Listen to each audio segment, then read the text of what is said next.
Fíjense en esto.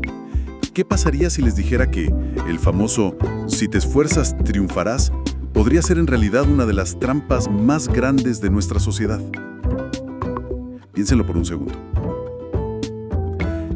¿Quién se beneficia realmente cuando creemos que nuestro éxito o nuestro fracaso es única y exclusivamente culpa nuestra? Buen día, tarde o noche. Bienvenidos a un espacio para que la cabeza les empiece a masticar ideas nuevas. Esto es Entre Líneas.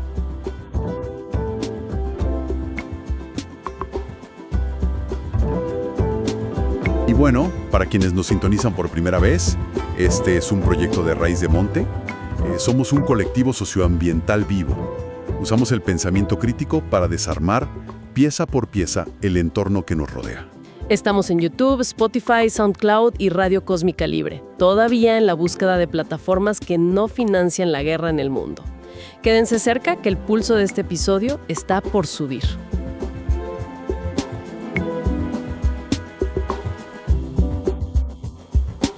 Qué manera de arrancar, de verdad. Hoy traemos a la mesa una constelación de fuentes fascinantes. Tenemos el análisis filosófico de Michael Sandel en su libro La tiranía del mérito. Y lo cruzamos con los datos duros de un estudio sociológico brillantísimo de Marc Grau sobre la ilusión del mérito en España. Y a eso le sumamos las críticas de Frank Fisher sobre cómo la tecnocracia está vaciando nuestra democracia. Es un viaje denso, no les voy a mentir. Sí, un poco. Pero les prometo que cada pieza del rompecabezas encaja de una manera que les volará la cabeza. Bueno, desgranemos esto. Empecemos con Michael Sandel y esta idea central de su obra. Él nos plantea que la meritocracia, en papel, suena increíblemente justa. Suena perfecta. En teoría, debería ser ciega a la riqueza. Su propósito original era premiar la capacidad académica y desmantelar los privilegios de la vieja aristocracia, donde tu apellido lo era todo. Claro, porque digo, si me duele una muela, todos queremos que nos atienda el mejor dentista, ¿verdad? ¿El que sacó puro 10? Ese mero, la persona con el pulso más firme. Si alguien de nuestra familia necesita una cirugía de corazón abierto, nadie, pero nadie, quiere al cirujano que llegó ahí por ser el sobrino del director del hospital. Premiar el talento y el esfuerzo parece el sistema ideal. Pero Sandel advierte que esta idea tan brillante tiene un efecto secundario sumamente tóxico. Muy tóxico. Genera una soberbia tremenda entre los ganadores, aquellos que llegan a la cima, y una humillación profunda, casi devastadora, entre los perdedores. Una meritocracia perfecta se obsesiona con la transparencia del proceso, pero no cuestiona que deba haber ganadores que se llevan todo y perdedores que se quedan sin nada. Ya. Y esto crea lo que él llama soberbia meritocrática en los ganadores. Creen que su éxito es obra exclusiva de sus propias manos.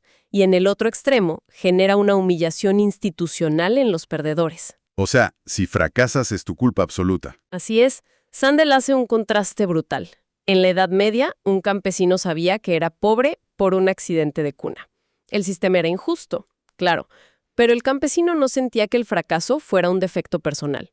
Claro, no se miraba al espejo diciendo, soy un inútil porque no me esforcé. El rey era rey por la gracia divina y ya. Pero hoy, el sistema te dice que tuviste las mismas oportunidades. Si no llegaste, es porque no diste el ancho. Y esa carga psicológica es devastadora. Los que triunfan creen que se lo deben todo a sí mismos. Y los que no, sienten que son los únicos culpables de su fracaso. Tal cual. Y para entender cómo los ganadores se creen su propio mito, nos apoyamos en el trabajo del sociólogo Marc Grau. Lo fascinante aquí es cómo esta idea filosófica de Sandel se materializa y se comprueba en la realidad con datos duros, para que vean que no es solo teoría al aire. A ver, cuenta. Él analizó las respuestas de casi 2.500 entrevistas del Centro de Investigaciones Sociológicas, el CIS. Ajá. Esto fue en España en 2017. Y lo que encontró es lo que él bautiza como la ilusión del mérito. Grau demuestra que las personas que heredan un alto capital cultural e institucional, paradójicamente son las que más creen que su posición laboral actual, su éxito, se debe exclusivamente a su propio talento. O sea, a su propio esfuerzo personal. Sí, ignorando todo lo demás. A ver, detengámonos ahí un segundo porque me parece clave. Cuando decimos alto capital cultural e institucional, ¿a qué nos referimos en el día a día? ¿Qué significa eso para quienes nos escuchan? Bueno, digamos que es toda esa riqueza invisible que no está en el banco, pero que heredas. Es el vocabulario que un niño escucha en la mesa, la cantidad de libros en su casa, donde había conexiones sociales, viajes, una red de seguridad económica. Ujú. Es esa confianza implícita para debatir. Son herramientas que dan una ventaja gigantesca, pero como no son billetes, pasan desapercibidas. Como una caja de herramientas cognitivas y sociales que te dan al nacer. Claro. Lo que los datos del CIS revelan es una disonancia cognitiva tremenda. Ujú. Estas personas que arrancaron la carrera de la vida a 100 metros por delante del resto, miran hacia atrás y dicen, gané porque corrí más rápido que nadie. Wow. Ignoran por completo el trampolín invisible que los impulsó. Y fíjate, es un mecanismo de defensa psicológico. Si admites que gran parte de tu éxito es suerte o herencia, tu ego recibe un golpe monumental. A ver, permíteme ser el abogado del diablo un momento, porque entiendo el punto del trampolín invisible. Te la compro. Adelante. Pero, ¿acaso el esfuerzo no vale nada? Me cuesta comprar la idea de que todo es suerte heredada. Si miramos las mismas fuentes, tenemos el ejemplo de un atleta de élite como Michael Phelps o un LeBron James. Ujú. Esos tipos entrenan día y noche, se rompen la espalda, Sí, hacen sacrificios enormes. sacrifican su juventud, tienen una disciplina brutal. ¿No es eso mérito puro? O sea, ¿no se ganaron su lugar a pulso? Claro, es una objeción natural y muy válida. La genética sola no encesta un balón. Pero Sandel, apoyándose en filósofos fundamentales como John Rawls, nos invita a dar un paso más atrás. ¿A qué te refieres? Rawls habla de algo llamado la lotería natural.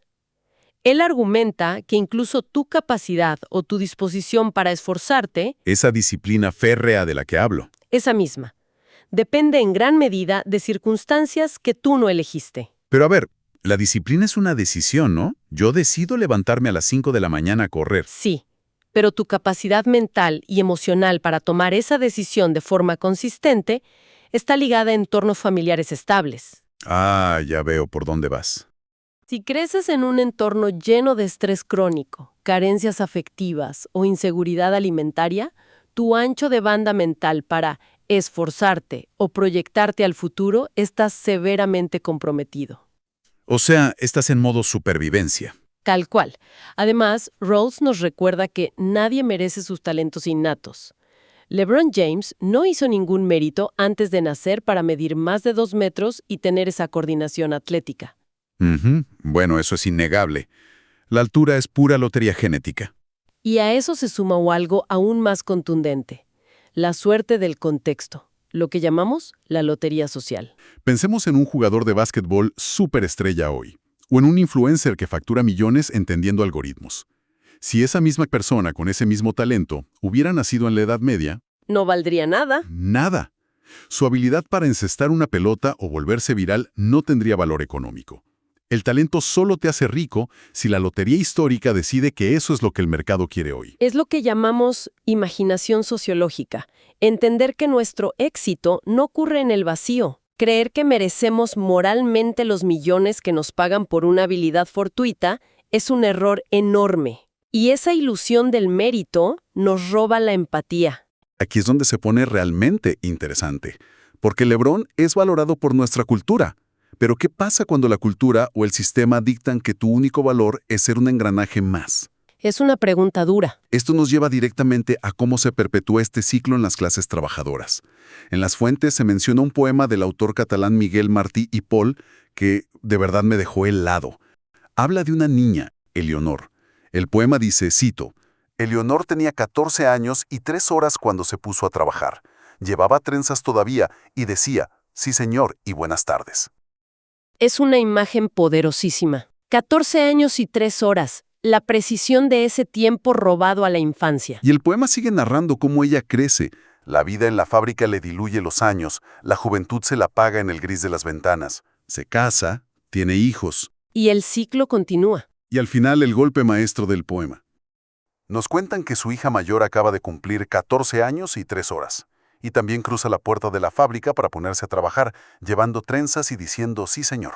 Uf. Es una bofetada de realidad que ilustra cómo el ciclo de la clase trabajadora se repite implacablemente de madre a hija. como si tu destino estuviera grabado en piedra desde el momento en que naces. Es desgarrador y sirve como el puente perfecto para hablar del 50 aniversario de una obra monumental, la reproducción de los sociólogos franceses Pierre Bourdieu y Jean-Claude Passeron.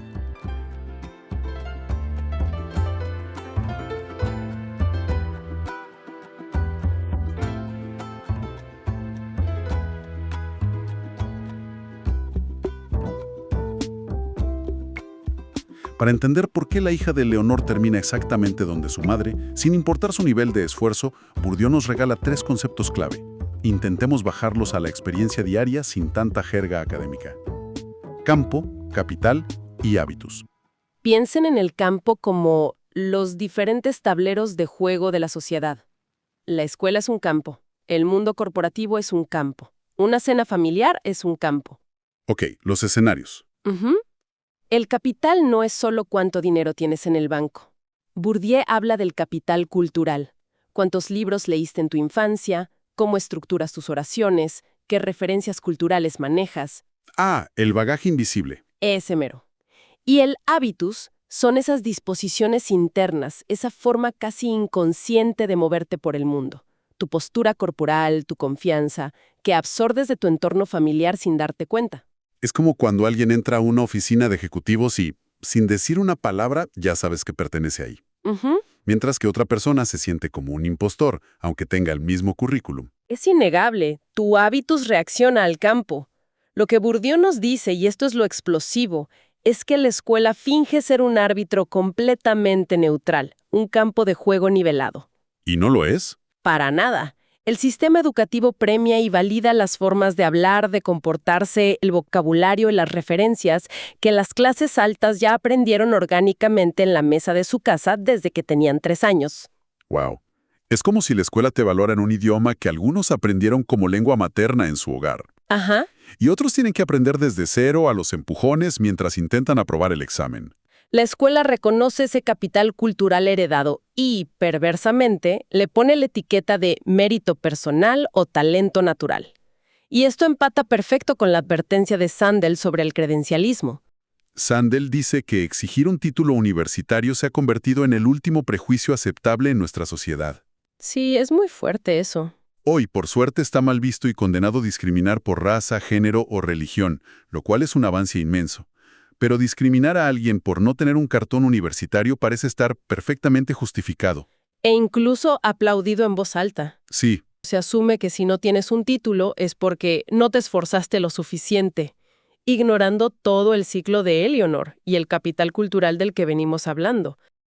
En las fuentes mencionan el caso paradigmático del examen SAT en Estados Unidos. sí, esa prueba estandarizada que hacen los estudiantes de secundaria para entrar a la universidad. Esa misma. Se supone que nació con una intención noble, ¿no? Romper las barreras de clase. La idea era que, a través de un examen objetivo, un chico brillante de una zona rural empobrecida pudiera demostrar su talento y entrar a Harvard, en igualdad de condiciones que el hijo de un banquero de Wall Street. Esa era la promesa de la meritocracia.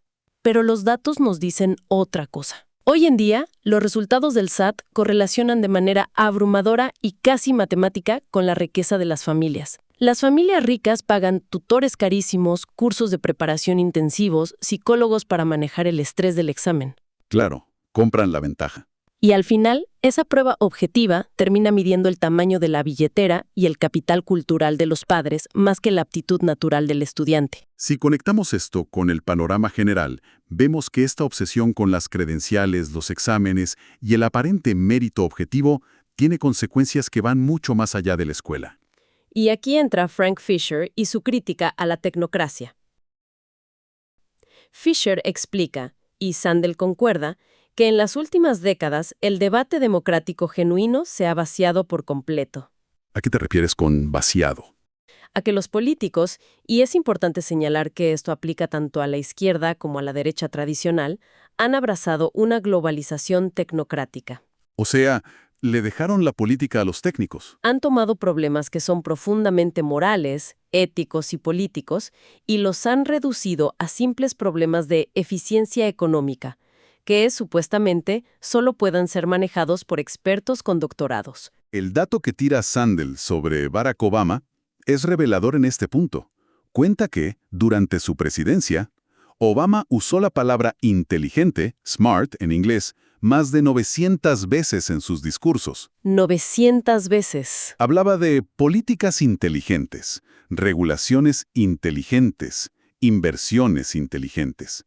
Y uno lo escucha y piensa, bueno, ¿quién en su sano juicio no quiere algo inteligente? ¿Parece sentido común? Pero la trampa oculta es que si tu política es la inteligente o la eficiente basada en datos, implícitamente estás clasificando cualquier alternativa, cualquier queja ciudadana o crítica como estúpida. O ineficiente. Al hacer eso, eliminas el debate moral.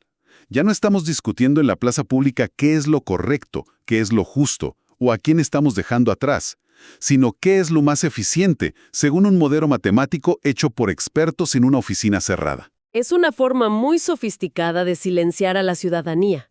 Básicamente se le dice a la gente, ustedes no entienden los gráficos de dispersión ni los modelos econométricos. Dejen que los profesionales con títulos nos encarguemos de gobernar. Y a los políticos les fascina. Les fascina porque los absuelve de tomar decisiones morales difíciles. Si un modelo computacional dice que es eficiente cerrar una fábrica, el político no tiene que cargar con la culpa de 1000 familias sin empleo. Simplemente dice que es una política inteligente guiada por la ciencia. Pero a ver, pongámosle resistencia a esto. Es duro aceptar esa crítica a la eficiencia porque la eficiencia suena bien en papel. ¿No es mejor basarnos en hechos reales y comprobables en lugar de ideologías? A ver, dame un ejemplo. Si el barco se está hundiendo, necesitamos al ingeniero que tape el agujero, no al filósofo debatiendo sobre el agua. Pensemos en un problema urgente, el cambio climático. Si todos estuviéramos de acuerdo en los datos científicos, en los niveles de carbono en la atmósfera, en el derretimiento de los polos, si dejáramos la política partidista de lado y dejáramos que los expertos implementaran las soluciones inteligentes, ¿no podríamos resolver esta crisis mucho más rápido en lugar de estar gritándonos en debates inútiles? Es tentador pensar así, sin duda. Y esa es precisamente la seducción de la tecnocracia. Usando tu analogía, es cierto que necesitamos al ingeniero para tapar el agujero del barco. Pero cuando los botes salvavidas no alcanzan para todos, es el filósofo y la sociedad entera quienes deben debatir quién se sube a ellos y por qué. Ah, buen punto. La ciencia te da el dato duro, pero no te da la brújula moral. Sandel es muy agudo al rebatir esa visión puramente tecnocrática. Nos advierte que el cambio climático no es única y exclusivamente un problema de datos científicos o de encontrar la tecnología de paneles solares más eficiente. Implica preguntas profundamente morales, de valores y de política pura que la ciencia por sí sola es incapaz de responder. Requiere cuestionar el poder desmesurado que tiene la industria de los combustibles fósiles sobre nuestras vidas. Requiere mirarnos al espejo y enfrentar nuestra propia cultura del descarte, como bien cita Sandel al Papa Francisco en Las Fuentes.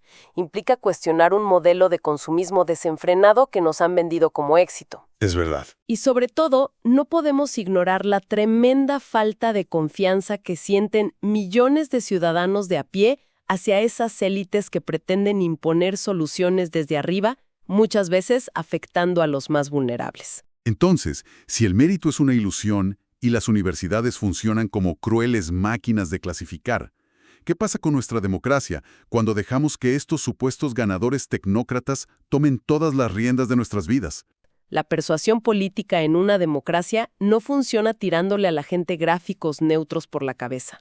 Tienes que involucrar sus valores morales, sus miedos, sus esperanzas y sus convicciones de lo que es una vida buena. Es innegable. Entonces, ¿qué significa todo esto? Pero antes de decirles por qué esta aparente justicia meritocrática en realidad está destruyendo nuestra capacidad de sentir empatía y solidaridad en el día a día, escuchen esto. Y es una invitación abierta y vital para quienes nos escuchan. Si sienten que estas reflexiones les remueven algo por dentro, si les cuestionan la forma en que entienden su propio esfuerzo y el de los demás, los animamos a sumarse a este movimiento. En nuestras redes sociales de Raíz de Monte pueden explorar nuestro catálogo de productos con propósito.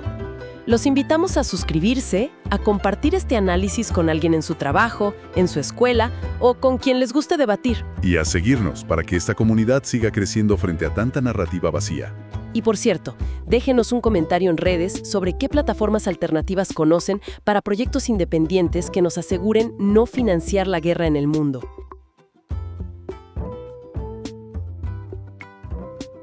Retomando el hilo, si sintetizamos todo este cruce de fuentes formidables, el diagnóstico de Sanders sobre la tiranía, la crítica de Fisher a los tecnócratas que vacían la democracia, y el estudio de Grau sobre esa ilusión de mérito en España, vemos un problema social latente e imparcialmente documentado.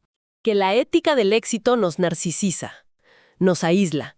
Creer fervientemente que nos hicimos a nosotros mismos, que cada moneda en nuestro bolsillo o cada ascenso en el trabajo es fruto exclusivo de nuestro sudor brillante, nos vuelve ciegos ante las inmensas deudas que tenemos. Deudas que a menudo pasamos por alto. Deudas con nuestros padres, con la maestra que tuvo paciencia extra cuando no entendíamos fracciones, con el trabajador de obras públicas que pavimentó, bajo el rayo del sol, la calle por la que vamos a la oficina todos los días. Esa ceguera meritocrática destruye la solidaridad desde sus cimientos, porque nos convence de que no le debemos nada a nadie. Es que te fragmenta como ser humano y como ciudadano. Si mi éxito es solo mío y de nadie más, entonces, lógicamente, el fracaso del otro es solo suyo. Claro. Si le va mal, es porque no madrugó, porque no quiso, porque no tuvo la mentalidad correcta. Y ahí se rompe el tejido social por completo. Por eso, el llamado urgente que resuena en todos estos textos, de un lado y del otro, es la necesidad de recuperar algo que hemos perdido. La dignidad del trabajo. Y esto significa valorar el aporte de una persona sin importar si tiene un título universitario colgado en la pared. Debemos reconocer y aceptar, aunque incomode a ciertos sectores, que los resultados del libre mercado rara vez reflejan el verdadero valor social de las contribuciones de las personas al bien común. Piensen en la ironía salvaje de nuestra economía actual que mencionan en estos análisis. ¿Cuál ironía? ¿Cuál es el valor real que aporta a la supervivencia humana, al cuidado de nuestra sociedad, un especulador financiero o el creador de una aplicación adictiva? Ajá. En comparación con una persona cuidadora de adultos mayores o un repartidor que te lleva la comida bajo una tormenta en bicicleta. El mercado le paga decenas de millones al magnate y apenas unas monedas para sobrevivir al cuidador. Pero a la hora de la verdad, ¿quién sostiene realmente la red de la vida? ¿A quién extrañaríamos más si dejara de trabajar mañana? Ver el trabajo no solo como una forma de ganar dinero para consumir, sino como la forma en que somos útiles a nuestra comunidad. Si seguimos menospreciando los oficios no académicos, nuestra sociedad seguirá fracturándose de resentimiento. Y aquí vale la pena hacer una pausa para recordarles nuestra regla de oro en este espacio. Sí, muy importante. Al desmenuzar todas esas fuentes y plantear estas paradojas dolorosas, no estamos tomando una postura política partidista. No estamos aquí para decirles que la izquierda tradicional tiene razón o que la derecha tradicional es la culpable de todos los males. Claro. El objetivo no es adoctrinar. Lo que estamos haciendo es explorar cómo pensadores de muy diversos frentes advierten sobre un problema transversal que nos afecta a todos por igual: el vaciamiento de nuestro debate público y moral. Un vaciamiento que ha sido impulsado, de manera cómplice, por casi todos los sectores políticos tradicionales, que en las últimas décadas se rindieron ante la idea de que los seres humanos somos meros engranajes de producción y consumo. Medibles solo por nuestra eficiencia. Para ir cerrando este análisis denso pero necesario, quiero dejarles flotando una idea que se desprende de todo esto, pero llevada fuera de la teoría y puesta en su cotidianidad más íntima. ¿Cómo dejamos que un pedazo de papel, un diploma, dicte la dignidad que le damos al trabajo de los demás? La próxima vez que interactúen con alguien cuyo trabajo es esencial pero mal pagado, o cuando admiren a alguien en la cima de una corporación, pregúntense en silencio: ¿estoy juzgando su valor humano basándome en la ilusión de sus diplomas? ¿Qué pasaría si empezáramos a medir el éxito no por el dinero o los títulos, sino por el bien real que aportamos a quienes nos rodean?